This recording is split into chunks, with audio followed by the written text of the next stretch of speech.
ভিডিওটি ভালো লাগলে চ্যানেলটি সাবস্ক্রাইব করুন। আচ্ছা বেশ, আমি এখন যাই তাহলে, আর দেরি করছি না। তুমি সন্তানদের খেয়াল রেখো, অনেক রাত হয়ে গেছে। আচ্ছা যাও, তুমি সাবধানে যেও আর নিজের খেয়াল রেখো, খাবার দাবার ঠিকঠাক করো, কেমন? আচ্ছা আচ্ছা ঠিক আছে, আমি যাই তাহলে। আর হ্যাঁ, তোমরা সাবধানে থেকো, রাত্রে দরজা খুলবে না। আমি বাড়ি থেকে বেরিয়ে পড়েছি। আমি যাব এখন রেলওয়ে স্টেশন। তবে দেখা যাক, রাতও হয়ে গেছে, কোনো গাড়ি ঘোড়া পাচ্ছে কি দেখা যাক, আল্লাহ কি করে। গ্রামের রাস্তা পার করতেই একটি গরুর গাড়িতে বসে পড়েছি।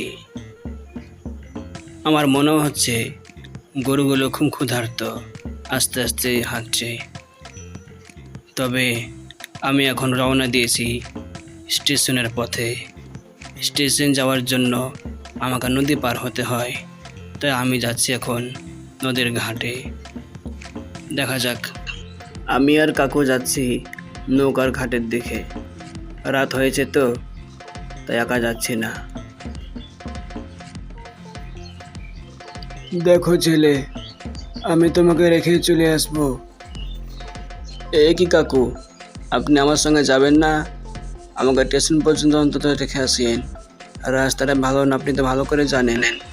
আমি জানি বই কি, রাস্তাটা ভালো না, তাছাড়া এই জায়গাটাও ভালো না। আমি তোমাকে রেখে চলে আসবো, বাকি পথ তুমি চলে যাবে, কেমন? এখন এখানে দাঁড়িয়ে গল্প না করে চলো, হাঁটতে থাকো। আমি কাকুর কথা মতো হাঁটতে থাকলাম নৌকার ঘাটের দিকে।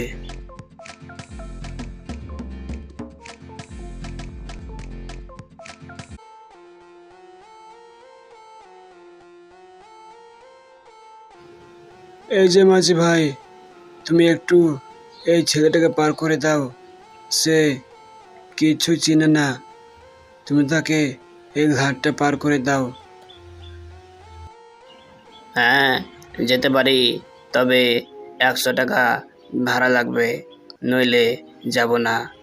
এই জায়গাটা ভালো না, যদি যেতে চান তাহলে উঠে বসুন। আর হ্যাঁ, টাকাটা আমি কিন্তু আগে নিয়ে নেব।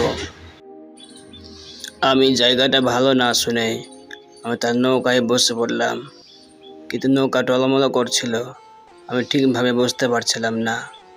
আমি সেই নৌকায় বসে থাকলাম নৌকায় পার হওয়ার জন্য।